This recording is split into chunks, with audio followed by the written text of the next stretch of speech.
Hey there! Welcome to Seesaw the Podcast, real talk on all the ups and downs of Filipino adulting. Join Enya, Karel, and Yuji for tawanan, kwentuhan, and everything in between. Sabay-sabay tayong same here. Play with us on YouTube, Apple Podcasts, Spotify, and on socials, everything at Seesaw PH. Welcome everyone to our very first episode. Yeah. Finally. It's It's been like months. na to in the making. Yeah. And this is the very first episode of The Seesaw. Podcast. Yay! Yeah. So, hello everyone, I'm Yuji. I'm here with my beautiful co-hosts. Everyone, the amazing co-hosts. And the very beautiful ladies. So, grabe. Nakasama ko. Grabe. Enya and Karel. Hi everybody. Hi. What did I read? Okay. Today we're diving into, of course, who we are. So we want you guys to get to know us better. Kung ano yung Seesaw and what you can expect from this podcast. Ano yung difference naman sa any other podcasts in parang online ngayon. Actually, wala naman kaming difference. Gusto na namin mag-yap. Yeah. Like, To be honest, we just want to capitalize our Mm. conversation. Magpakorta na. Madaldal lang talaga kami. So, di ba? As on the serious note, kasi we noticed naman na every time na, kasi we're friends, so every time na we hang out, it's usually going to coffee shops or having dinners, and the in-between na coffee dates namin or dinner dates namin, it's always having conversations that are meaningful, but at the same time, familial conversations, Yeah. but at the same time, ano din siya, I believe na there's a lot of things na we've learned from each other. Yeah, so we want to share that to other people. Yes. So basically, just a background of kung sino kami individually. So I'm Yuzi first. So, diba? Hindi ako Japanese, it's just the name. So yeah, I'm a marketer by profession. So yun, creative person. And medyo, naiyak ko ito. Hindi siya sad story.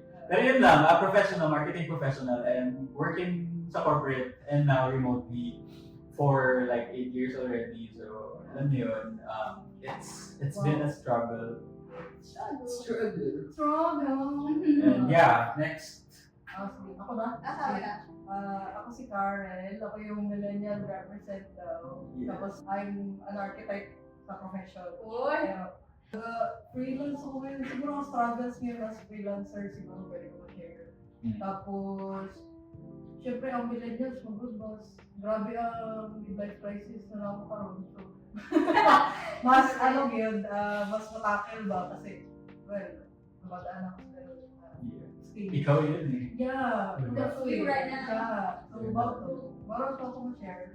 Or, sige lang, makilala niyo ako rin about Dugay Manatuan. Yeah. Conversation. Yeah, yes. Authentic to guys, hindi kami... Okay. Hindi ko lang. Uy! Di ba? First episode pa lang Cancel makacancel na. na kami. So yeah, anyway, here's Enya. Hi, I'm Anya. So, I'm a mental health professional. But at the same time, I love to yap.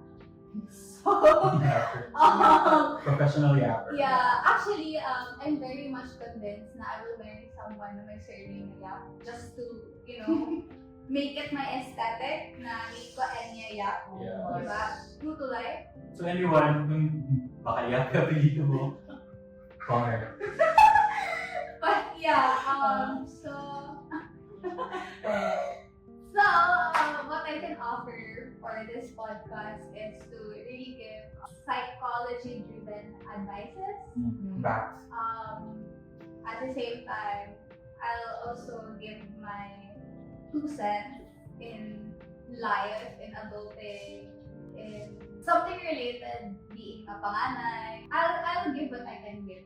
You know. So yeah, these are your Seesaw. family. Yeah. So welcome to us. Welcome to us. Welcome to us.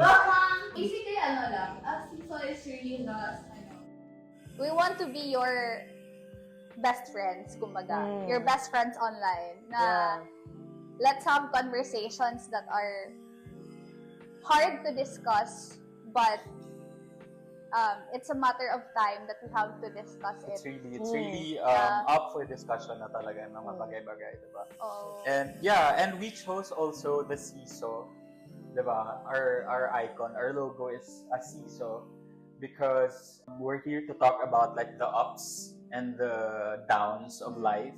Kasi we're here to represent parang two generations, technically, the side of the millennials and the side of the Gen Zs. And I'm here to represent, kumbaga naman, to mediate, parang an in-betweener. Kasi it's about time to kind of merge the two generations na maging open with each other. Kasi there have been like instances, diba, na we get to parang pinaglalaban yung dalawang Lalo sa work. pinaglalaban yung dalawang cultures and generations. So, meron naman tayong similarity, diba? Kami, yung pinaka-proof nun, because Wala, nagkasundo kami, diba? Yeah. From different generations. And yeah, basically open and authentic na conversation yung gusto namin. Medyo may pagka-real talk yung Seesaw, the podcast. So, we want you to be part of this conversation as well. really just enjoy the conversation. Or also join the conversation. Like, connect with us. So Discord. Yeah. Sa Discord or X or Instagram. Or TikTok as even well, like on comments, Mhm. right? You can comment. You can comment on your opinions kasi I do believe that everybody has their own opinions and everybody has different experiences, different perspective, and we also want to learn from you guys kasi hindi naman kami perfect. We don't know everything. No. So, we just want this podcast na like a collective of learnings and teaching. Yes. And hopefully, they can get something remarkable or something substantial from our conversations. Maliban dun sa gusto lang namin magdaldal talaga. We also wanted to share our stories to become, hindi naman inspiration, pero parang, kasi may mga struggles tayo and battles as adults, Filipino adults. So, we wanted you to feel seen. And kung ano man pinagdadaanan nyo, that's all valid, guys. Kasi kami, pinagdadaanan din namin in one way or another. Meron tayong tinatawag na mga recurring segments, na meron tayong mga segments within the podcast na nandyan sa weekly na mapag-uusapan. So first is our weekly ups and downs. So basically, that's derived from our logo, the Seesaw. So weekly ups and downs. With that, ano yung sinishare natin sa weekly ups and downs natin? So basically, our weekly ups and downs, it's our highlights and lowlights of our week. And we want you guys to share yours as well on our socials. Kasi, alam niyo yun, may mga small wins tayong akala na lang small lang. Pero celebrate natin yan together Yes. here. And of course, di ba, kung may mga small wins tayo, may mga failures din tayo. And mga downtimes, for example. So we need to discuss that as well. And yeah, dito kami to start the conversation with you. So ladies and gentlemen, first, Our millennial our representative. representative. Ano yung like this week, ano yung up and down? This week, Nasi-share mo sa kanila. siguro yung yung parang smooth lang yung mga meetings, di ba? Nakasecure ng mga clients. Ganon, di parang, kasi ginasabay-sabay sa business, tapos yung, parang pag freelance ko artist, yung sa architecture, juggling talaga ng time. juggling ba, tapos may family din, tapos social life pa, parang sana ako magkita dito. Pero, so far, ang up siguro dun kay present ako sa lahat. Well You managed. really are a responsible human being. So, nandun pa ako para sa mga pusa. He's present ka sa lahat. Parang kapoy eh. Parang, Na-feel ko yung kapoy. Kapoy! parang mag-appear ka lang sa, parang syempre, family mo, magsabi sila. Uy, saan ka na eh? Parang ganun lagi. Syempre guys, siguro mga ilang weeks ka na parang hindi nag-bisita sa kanila. Tapos sa friends ko, uy, saan ka eh? Parang ikaw yung that MIA na friend good. Okay lang, parang sana hindi up siguro. Although maliit lang siya siguro. No, it's, But it's still, di ba? still it. Oh, Win diba? is win. For Karel. Yeah. Yung downs na para tayo. Siguro yung downs ko, Wait lang, naiiyak ako. Wait lang. Diyan. Kasi, yung ano ba, yung sa downs kay, yung sa business namin kasi, dalawa kami. Abot lang ako masyado to, usual, parang kasi, syempre, baka ma-review yung business partner ko. Pero kasi, realistically, parang may feel ko, alone na ako sa venture namin.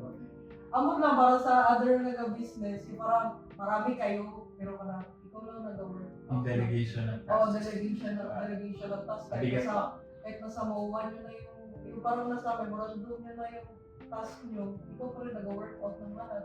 Ganun ba? Hindi. Ibig sabihin niya, kaya mo. Kaya. Pero siguro, di ba, hopefully. next time, Ah, you have to talk about it Yeah. with them. yun lang yung siguro kaya, papag-usapan naman na. Pero makasad lang, parang ano. Parang Okay iyak lang. ako. Hug. Parang ganun. Ano yung op ko ngayon? Siguro nandun na rin, ha? Yung podcast. Ito, Yeah, ito, yun mo. actually, this is a big win. Not just for me, pero for And for us. everybody. Kasi, it's been, hindi naman sobrang hirap, pero we're starting from scratch kasi talaga to produce this. And yun, I'm very happy na finally we're filming this first episode. Kailan lang ba natin itong i-discuss? Months ago. 2 months ago. 2 months ago. 2 months mo? Ganun. Kasi nakita lang kami sa parang Korean barbecue lang kami. Tapos parang, yun, na matagal na namin na pag-uusapan na sige, mag-podcast tayo. Pero pag, nung Korean barbecue, parang, sige, Parang it's spark na talaga. na parang, let's do it. Parang gano'n. Tapos hanggang yun, paunti-unti, numpisahan ko yung mga tasks. Tapos, binigyan ko sila ng tasks. Tapos yun na, ginagawa na namin sa tao, diba? And finally, ito na yun. And thank you so much sa neighborhood. Yes, we Coffee. would like to thank Neighborhood Coffee. Actually, the owners are friends.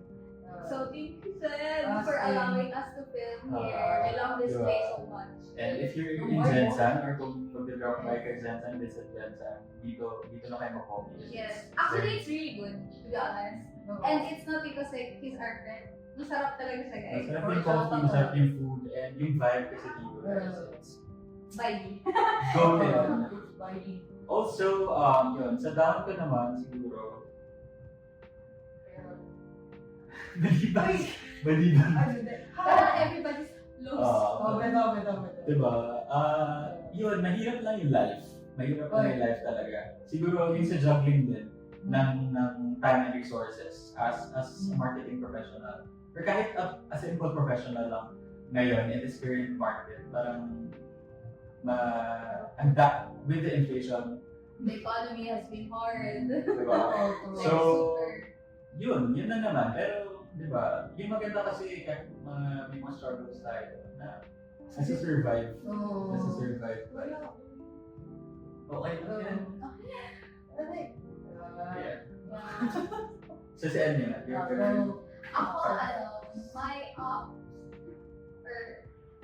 my highlight for this week, I would agree with you, it's really the podcast. Kasi actually everybody knows how much I talk a lot. I love having conversations. Kahit first time pa lang kita na-meet, I want to create conversations. And that's a lot coming from an introvert. Pero I always say na I'm a conversationalist. I love having long conversations with people that are meaningful na, hindi yung Wala lang. o yung Small talk. I remember the first time na na-meet ko si Karel. Diba, we already have like Parang, ang dami na. ang dami na natin pinag-usapan. So doon ko na na-realize na nag-match talaga kami. Actually, just so you know, si Yuji yung aming Si Eugene, Matchmaker. matchmaker. Oo, Kasi ano, friend of friends. I'm friends with Eugene. Carel's friends with Eugene. Pero hindi kami friends with Carel at the very first. Of course, yung friends. Super strangers. Yeah, oo. So, wala, nag-vibe lang kami. Apart from the podcast talaga, my highlight is taking accountability. Kasi, alam ko ni Eugene, sakit ko talaga yung magbigay ng ideas. Like, as in, brain ko, madaming idea. So, alam na ako, word vomit. Ito, Eugene, ganito. Pero wala akong ginagawa. Alam niya yan. Sakit ko talaga yan. Wala akong ginagawa. At the same time, parang, I don't even take down notes. Parang, nandiyan lang. If I say it, okay na. And then, parang we and Eugene had a conversation na you need to work on it for it to prosper. So, ayun. Because of Eugene, I learned accountability. With regards to ideation, pag-isip ng concept, madami, creative naman. Creative talaga sa inyo. Pero yun lang, you have to take note of it. Kasi, di ba, ito yung usual na required ngayon, paano magkaroon ng second brain or something. So, hindi lahat kasi nare-retain ng brain natin.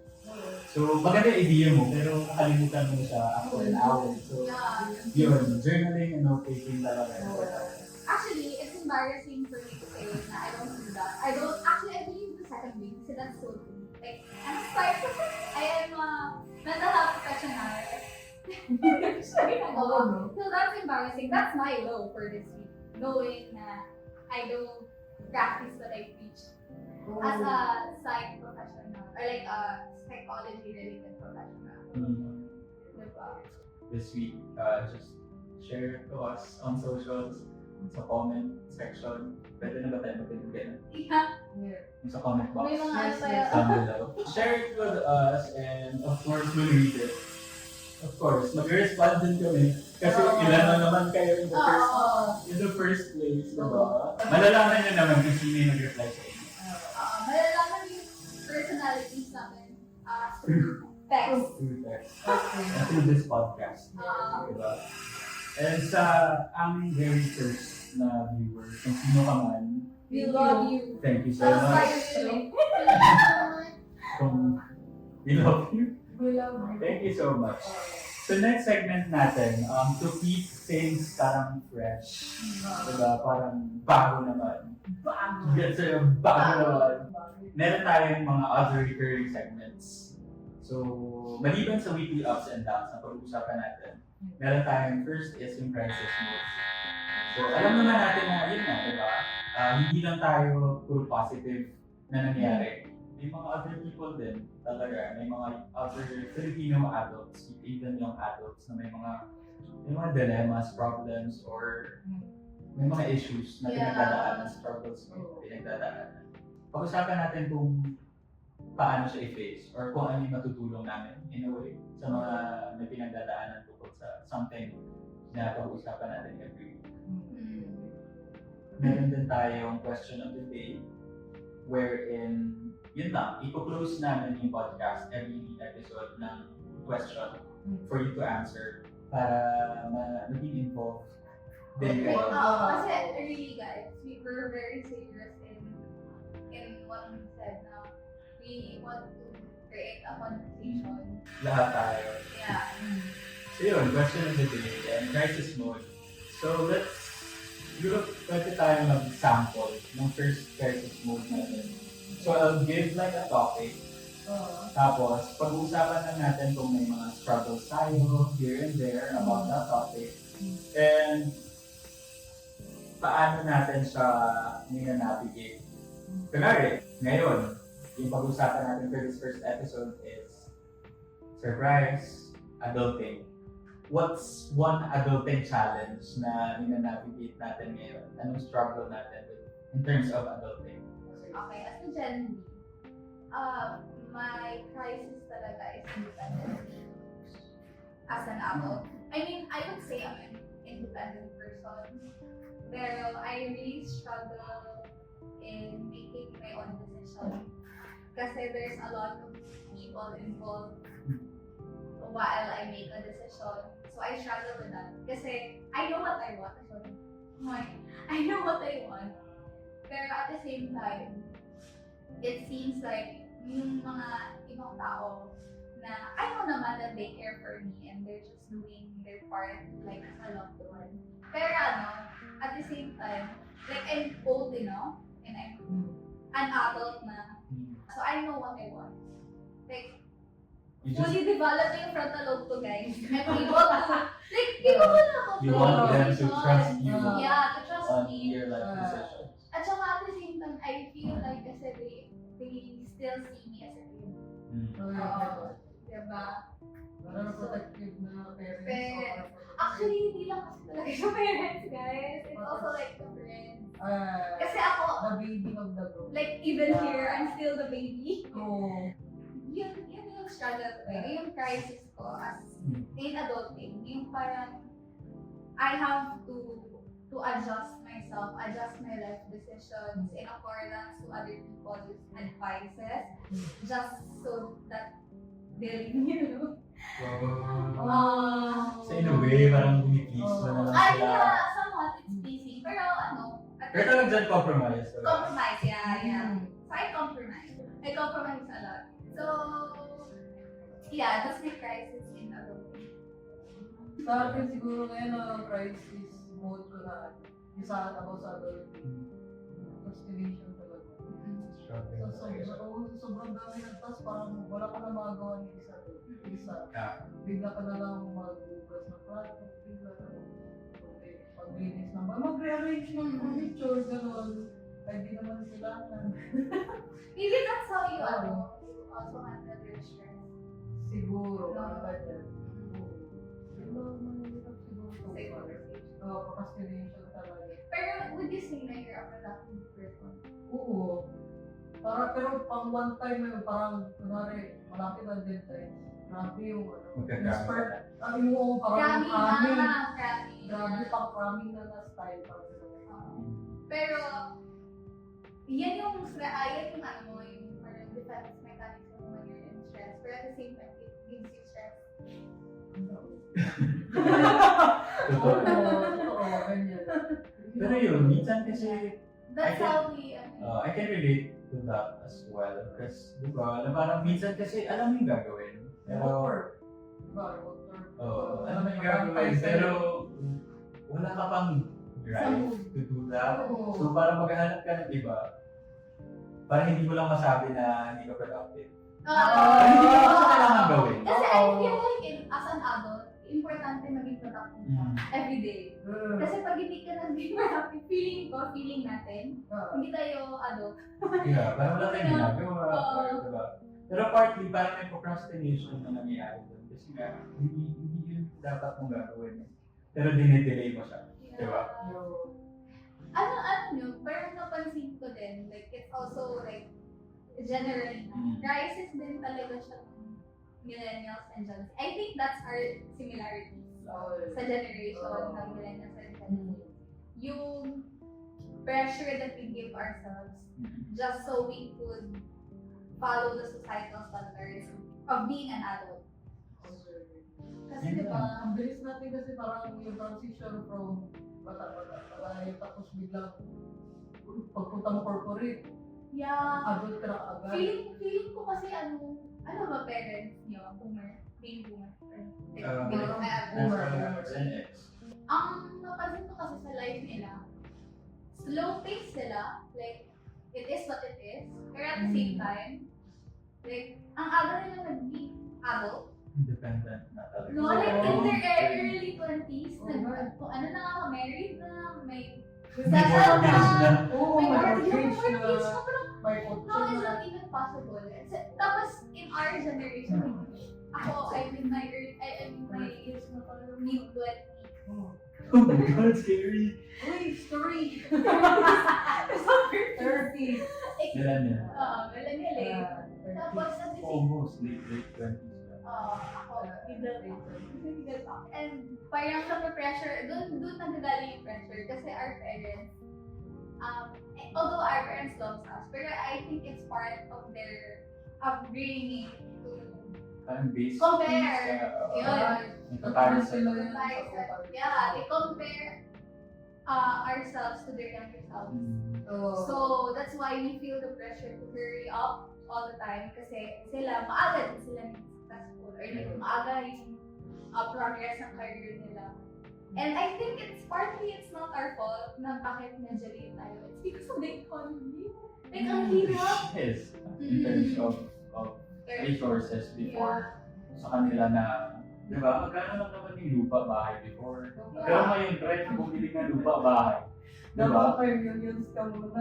Kasi kaya hindi ko mabiblame yung mga other millennials, even older Gen Zs na wala talaga sa plano nila mag-build ng family or mag-anak. Meron tayong mga double income earners na walang anak or yung at most kukuha lang sila ng pet or pets, di ba? Yun.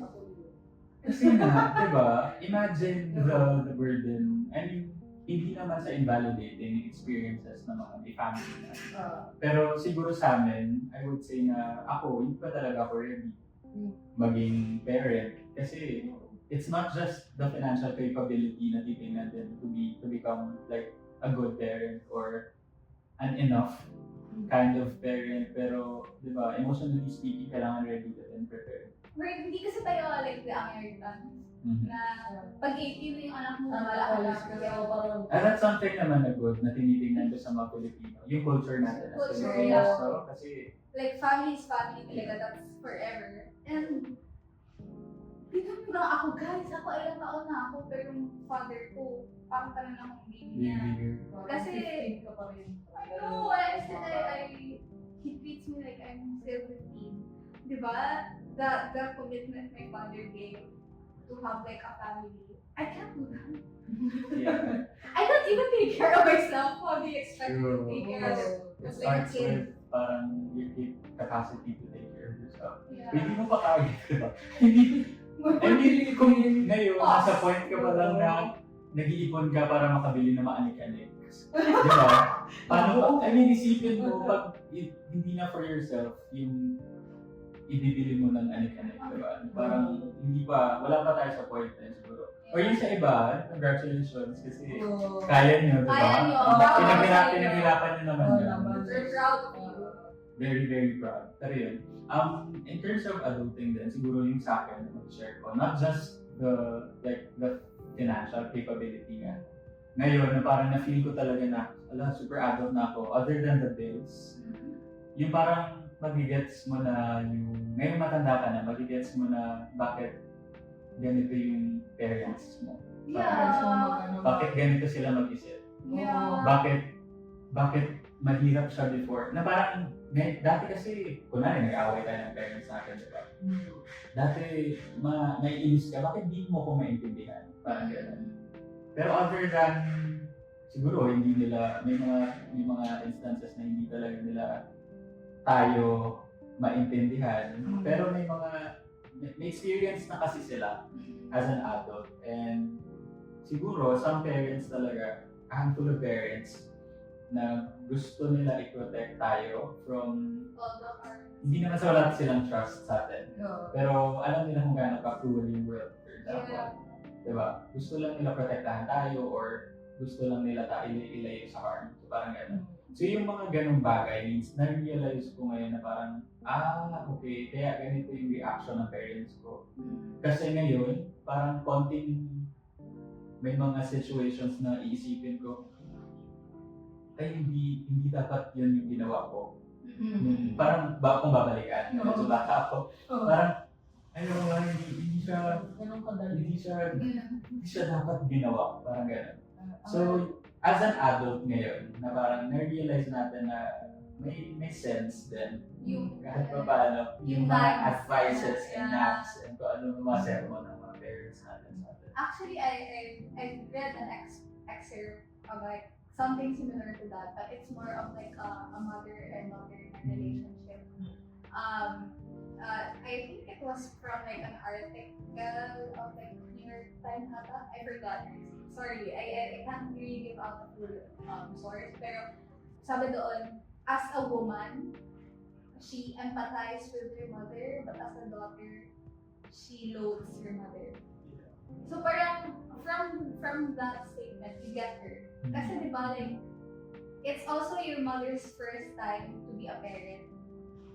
Pero, her mindset is still nasa phase siya ng adulting.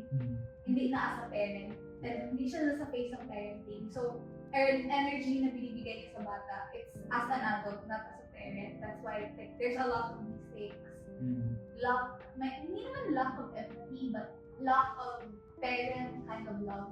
Kasi, first time nga, like how di ba, if you're in a relationship din naman, di ba, hindi naman agad-agad buhos yung love mo. Kasi, yeah, you have to get to know the person first. And it's the same with like a parent and a child. The parent, di ba, kasi, I don't know if it's a Filipino thing or it's like a humanitarian thing na if you're a mother, kailangan mong mahalin agad yung anak mo. Or like if you're a parent, kailangan mong mahalin agad ang anak mo. Pero in reality, di ba, if we have a significant other, you have to get to know them first before you love them. Di ba? I mean, there's the infatuation and there's love. So I think it's also the same as a parent. Hindi na apigate muna nila yung relationship with their child. That's why they can't like be gentle. Yeah. Pero very valid yun na parang you can love them. Oh. Na parang you can understand them na okay, kasi mahirap talaga maging parent. Pero at the same time, as anak ng parent na yun, valid naman yung bakit hindi ka pa ready to be a parent? Ako yung argument ko talaga dyan. I understand na it's your first time to be a parent. Pero if you think pala hindi mo kaya, ba't hindi siya? Mahilig tayo mapili dyan eh. So parang let's wing it. Diskartehan na talaga. So hindi lang. Hindi lang kasi siya bahala. Buhay kasi yan! It's another life you're building. Tapos hindi pala kayo ready. So, bakit? Parang, that's life guys. It's not black and white. Yeah. So yun, very complex yung pagiging adult, no? Very different perspectives yung meron tayo. Yun lang, na parang kung meron kayong adulting stories, you can share your stories or how you handle adulting, kung may mga struggles kayo, kung ano yung mga bills nyo, pag-usapan natin, pero wala kaming mabayad dyan. Sorry guys, hanggang conversation. Pag-usapan natin, malay mo, di ba, ma-share din ng other like people sa inyo kung ano yung mga tips and advices, tips and tricks to how to handle those.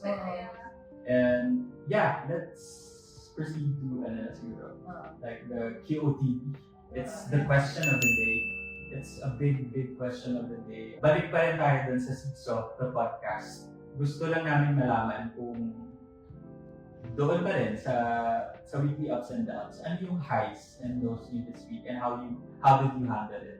So yun yung biggest question namin, and you can share it with us on socials, which is at Discord, X, Instagram, and Facebook. Wala kang Facebook. Facebook, sorry! Millennials talaga, Facebook kasi. No Facebook guys. Hiwalay yung Facebook ng mga... Yeah. Where can they find us? Anong handle natin on socials? At Seesaw8. Continue the conversation on socials. That's our biggest question. Makikita niyo siya dito. Saan mo nila makikita yung biggest question? Ipa-flash natin siya. Kung wala kaming na-flash, mukha kaming ewan, di ba? Pero hopefully, may ma-flash kami ng question of the day. Ito siya. Ito siya. Natabunan yung Facebook. So, what is your highs and lows this week? Yun lang. Gusto lang namin malaman, di ba? Kwento naman kayo. Yes guys, we want to hear your stories or read your stories. I-validate, para lang... We need a validation. Validation. Alam namin kung gaano. I know! Yes. Pwede kayo maging anonymous dyan na poster or commenter, guys. Let's be open here. Yun. So I think that wraps up our part 1 for this episode. Medyo bitin kami sa oras. We'll continue the conversation for the first episode sa part 2 namin next week. Yes. And thank you so much for joining us. Yes. Any thoughts, any opinions, any gusto nyo like sabihin sa kanila? suggestions. May mga sasabihin ako sa kanila, mga nanonood sa atin. Mga future selves. Siguro sa atin is, although mabigat yung role natin, no, as tayo yung represent ba, Siyempre, Guys, hindi kami yung role Oo, model. hindi kami yung Hindi role kami model. sinasabi. That's not our We're just one example Oo. kung paano mabuhay or That's why we need you mag-build the to world Yeah. represent and life. Oo. more and well. Oo, lalo Hindi na. kami perfect. Hindi kami example. Kung ano kami, Mukhang kung alam perfect meron. lang. Uy! Mukhang perfect. Hindi. Yeah. Totoo Feeling naman. perfect. Hindi naman. So anyways, yun lang. Siguro no, yun. At least malay mo may ma-share pa sila na Please, advice please pa share lalo sa kayo. atin na, uy, ganito pala. Oo, kasi Yeah. kailangan namin talaga ng guidance, Oo. guys. Kasi parang, ano na kami, pariwara na. Ganun level. Pero guys, like our agenda lang talaga is to initiate the conversation. Yeah, community ba? Let's So, talk about it. Let's Ano, continue Yeah. that in the comment section on our social. Yes, and you can catch us next time naman as we dig into some, pag-usapan natin for part 2, siguro, yung mga wins and fails natin, yung mga Yeah. adulting wins and fails, yung mga kung ano-ano pang Yeah. highs and lows. Medyo mag-focus tayo. Focus tayo on, like in general. Mga epic fail successes. Pag-usapan natin on the next episode. Yeah. Yeah. And thank you so much Thank you. for watching. See you Diba? sa podcast. Guys, be patient. Kasi practice pa lang talaga. Oh, like, be kind also. Please. And this is just our first time to create a podcast. This is our first Diba? As you can see, may episode. document pa kami to be organized. Yeah. Oo, see progress naman, I believe, in our Oo. next episodes. So, Yes. We'll make sure of that. Thank you for tuning in. Again, this is Seesaw Seesaw the podcast.